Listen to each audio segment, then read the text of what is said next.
후각은 생명체의 가장 오래된 감각입니다. 여기 홀로 서서 콧구멍을 벌림거리고 있자니 호흡은 단지 우리 몸속으로 공기를 흡입하는 것 이상이라는 생각이 문득 듭니다. 호흡은 우리 주변 세계와의 가장 친밀한 연결고리입니다. 독자든 나 자신이든 숨쉬는 다른 어떤 존재든 입이나 코로 들이신 모든 것 아니면 피부로 빨아들인 모든 것은 138억 년 동안 존재하며 대물림되어 온 우주 먼지들입니다. 다루기 힘든 이 물질은 햇빛에 분해되어 우주 전체에 퍼졌다 다시 합쳐집니다. 숨을 쉰다는 건 우리를 둘러싸고 있는 것 속에 담긴 우리 자신을 흡수한다는 것입니다.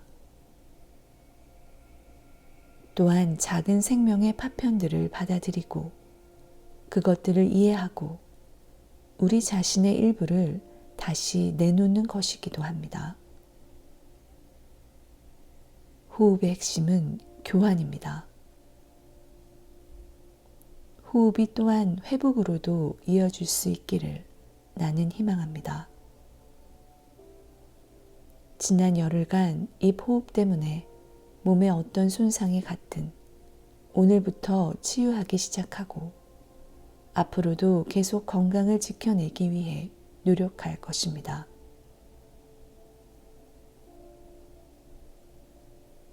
나는 올손과 함께 폐를 확장하고 횡격막을 발달시키고 몸에 충분한 산소를 공급하고 자율신경계를 해킹하고 면역 반응을 자극하고 뇌 속의 화학 수용체를 재설정하는 기술을 탐구할 것입니다.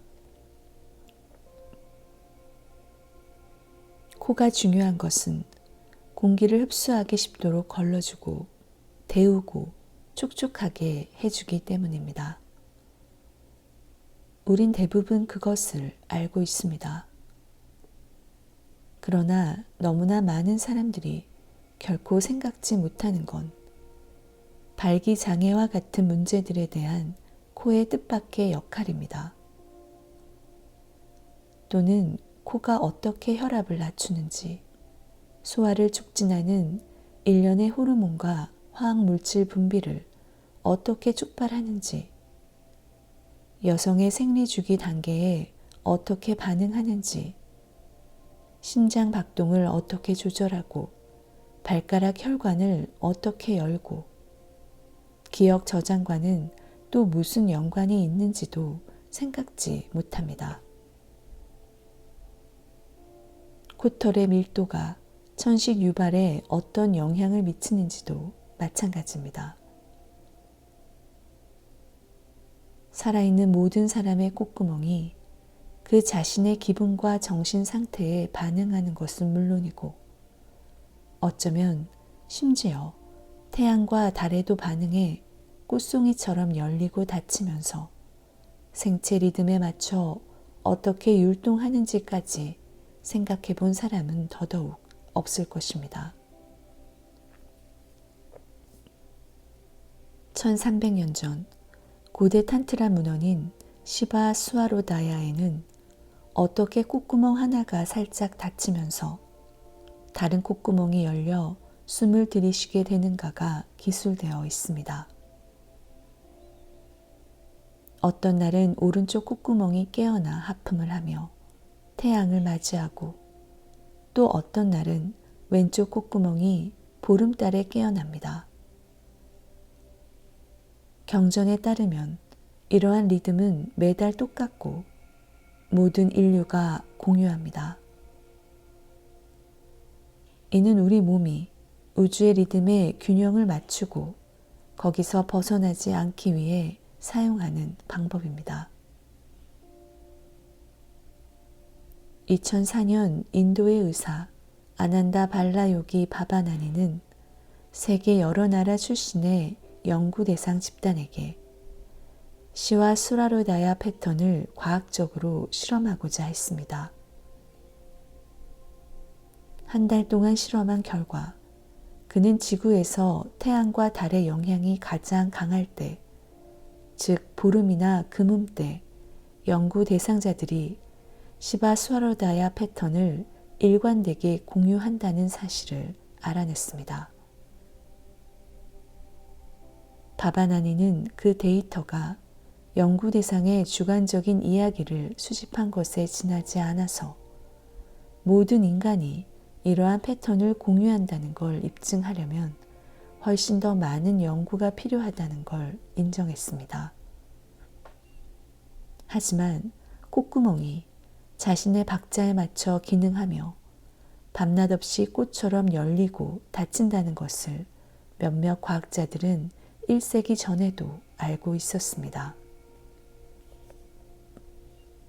코 주기라 불리는 이 현상은 1895년 리하르트 카이저라는 독일 의사가 처음으로 기술했습니다.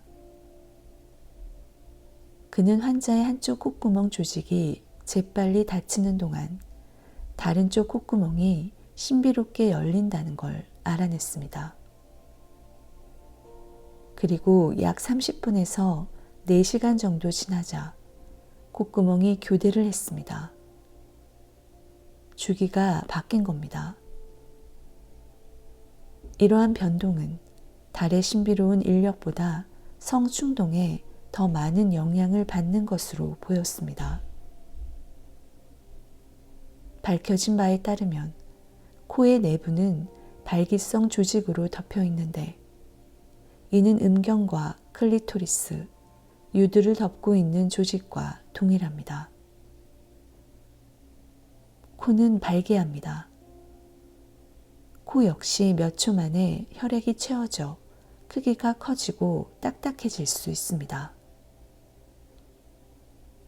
이런 현상이 일어나는 건 코가 다른 어떤 기관보다도 성기와 밀접하게 연결되어 있기 때문입니다. 하나가 흥분하면 다른 것도 반응합니다. 어떤 사람들은 섹스를 생각만 해도 코피가 터져 숨쉬기가 곤란해지고 걷잡을 수 없이 재채기가 나오는데 이것은 허니문 비염이라 불리는 불편 증상입니다. 성적 흥분이 약해지고 발기 조직이 허약해지면 코도 그렇게 됩니다. 카이저의 발견 이후 수십 년이 지났는데 인간의 코 안에 발기 조직이 늘어선 이유나 코 주기가 있는 이유를 아무도 제대로 밝혀내지 못했습니다. 이론은 많았습니다. 어떤 이들은 그러한 주기 때문에 잠을 자는 동안 몸을 뒤척임으로써 욕창을 예방하게 된다 믿었습니다. 또 어떤 이들은 코 주기가 호흡기 감염과 알레르기로부터 코를 보호하는 데 도움이 된다 생각하는 반면 또 다른 사람들은 공기 흐름이 교대로 바뀜으로써 더 효율적으로 냄새를 맡을 수 있다 주장했습니다. 연구자들이 결국 어렵사리 확인한 사실은 코 발기 조직이 건강 상태를 반영한다는 것입니다. 병이나 기타 불균형 상태에 이르면 이 조직에 염증이 생깁니다. 코가 감염되면 코 주기가 더 뚜렷해지고 주기가 빠르게 바뀌었습니다. 오른쪽과 왼쪽 코안 역시 난방 환기, 공기 조절 시스템처럼 작용을 해 온도와 혈압을 조절하고 뇌 화학 물질을 공급해서 우리의 기분과 감정, 수면 상태를 변화시킵니다. 오른쪽 콧구멍은 가속 페달입니다. 주로 이 통로로 숨을 들이쉬면 혈액 순환 속도가 빨라지고 몸이 뜨거워지며 코르티솔 수준과 혈압, 심박수가 모두 올라갑니다. 이런 현상이 일어나는 이유는 오른쪽 콧구멍으로 호흡하는 것이 교감신경계를 흥분시켜 몸이 위험 상황에 대처할 수 있도록 싸움 아니면 도주 반응을 활성화시키기 때문입니다. 또한 오른쪽 콧구멍으로 호흡하면 뇌의 좌반구, 특히 논리적인 결정과 언어, 그리고 계산과 관련된 전전두엽 피질에 더 많은 피를 공급하게 됩니다. 왼쪽 콧구멍으로 숨을 쉬면 반대 효과가 있는데 이것은 오른쪽 콧구멍의 가속 기능에 대한 일종의 브레이크 시스템 기능을 합니다. 왼쪽 콧구멍은 부교감 신경계, 곧 혈압을 낮추고 몸을 식히며 불안감을 줄여주는 휴식과 이완 측면에 더 깊이 연결되어 있습니다. 왼쪽 콧구멍 호흡은 운의 전전두엽 피질, 특히 창조적 사고에 영향을 끼치며 정신적 추상화 과정과 부정적 감정에 관여하는 부위로 혈류를 이동시킵니다. 2015년 샌디에이고주 캘리포니아 대학 연구진이 조현병, 즉 정신분열증 여성의 호흡패턴을 3년 연속 기록했는데 그녀는 왼쪽 콧구멍이 유의미하게 더 컸다고 연구진은 밝혔습니다. 그들의 가설에 따르면 그녀의 호흡 패턴은 우뇌의 창의적인 부분을 지나치게 자극해 결과적으로 정신착란을 일으킬 만큼 지나치게 상상력을 자극했습니다. 여러 차례 회의를 하는 동안 연구진은 그녀에게 반대쪽의 논리적인 콧구멍으로 숨을 쉬도록 가르쳤고 그녀의 환각 경험은 크게 줄었습니다. 우리의 몸은 활동과 이완, 공상과 이성적 사고 사이를 오가며 균형 잡힌 상태에서 가장 효율적으로 기능합니다. 이 균형은 코 주기의 영향을 받고 심지어 코 주기를 통해 조절할 수도 있습니다. 이 균형은 또한 길들일 수도 있습니다. 한쪽 콧구멍을 막고 하는 호흡으로 몸의 기능을 조율하는 요가가 있습니다. 산스크리트어로 나디 쇼다나라 하는데 나디는 통로를, 쇼다나는 정화를 뜻합니다. 쉽게 말하면 이는 콧구멍을 바꿔가며 호흡하는 것입니다. 나는 예전에 연구 차원에서 혼자 몇 분씩 이 콧구멍 교대 호흡을 해왔습니다. 코호흡 회복 단계 이틀째, 거실에 앉아 어수선한 식탁에 팔꿈치를 괸 채 오른쪽 콧구멍으로 공기를 가만히 들이쉬고 5초간 멈췄다가 내쉽니다. 콧구멍 교대 호흡법은 수십 가지가 있습니다. 나는 가장 기본적인 것부터 시작했습니다. 오른손 약지로 왼쪽 콧망울을 눌러 막고 오른쪽으로만 들이쉬고 내쉬는 것이 그 중 하나입니다. 오늘은 식후마다 몸을 따뜻하게 하고 소화를 돕기 위해 이것을 20회씩 했습니다. 식전이나 다른 어떤 때라도 긴장을 풀고 싶을 때면 콧구멍을 바꾸어 엄지로 오른쪽을 막고 숨을 쉬었습니다. 집중력을 높이고 몸과 마음의 균형을 잡기 위해선 수리야 베다 프라나야마라는 호흡법을 따랐습니다.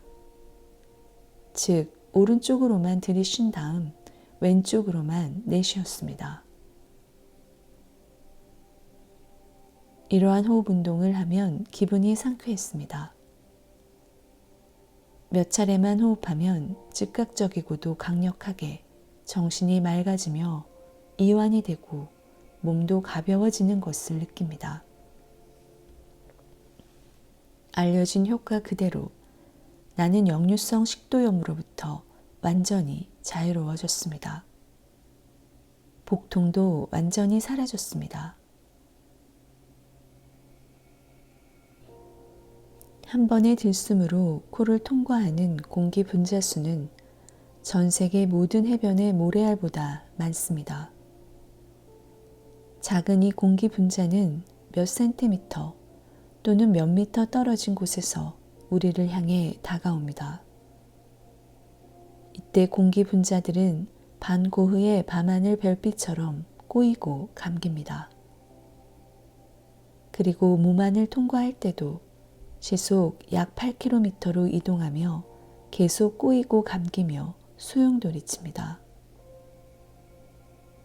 공기의 이동 통로를 지시하는 것이 코 선반인데 미로 같은 6개의 뼈로 이루어진 이것은 콧구멍이 열리는 데서 시작하여 눈 바로 밑에서 끝납니다.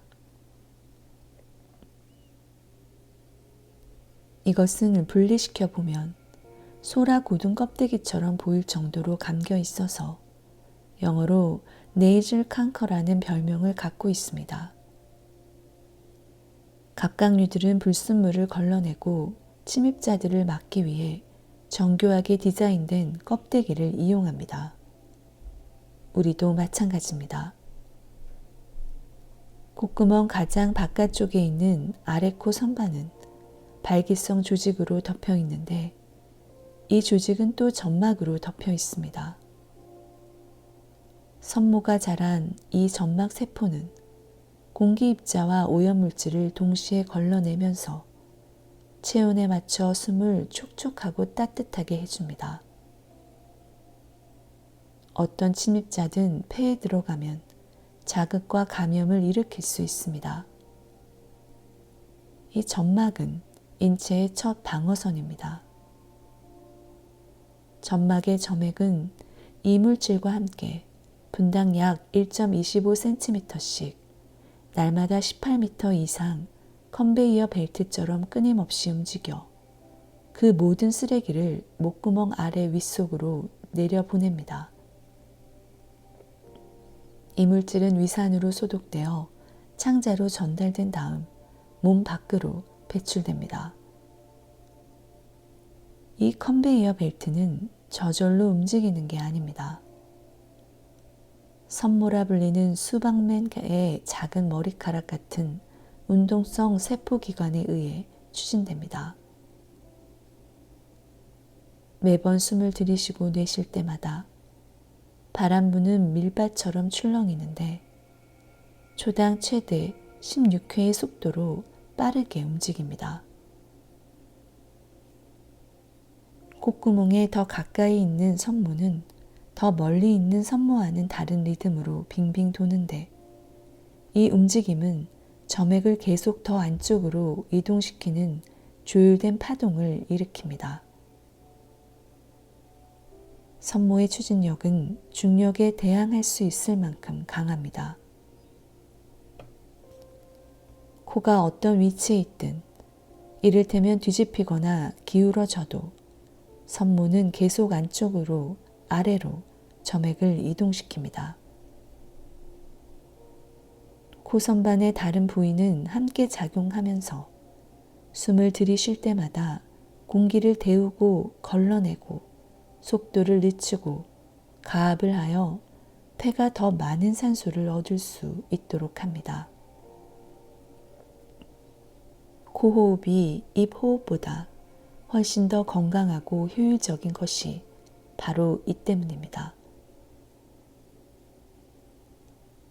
코는 침묵의 전사입니다. 우리 몸의 문지기이자 우리 정신의 치유자이며 우리 감정의 풍향계입니다.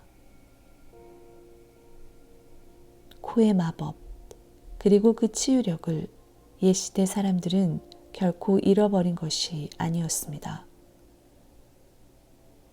기원전 1500년 무렵 쓰인 지금까지 발견된 가장 오래된 의학 문헌 중 하나인 에베르스 파피루스에는 폐와 심장에 공기를 공급하는 것이 어째서 입이 아닌 콧구멍이어야 하는지가 설명되어 있습니다.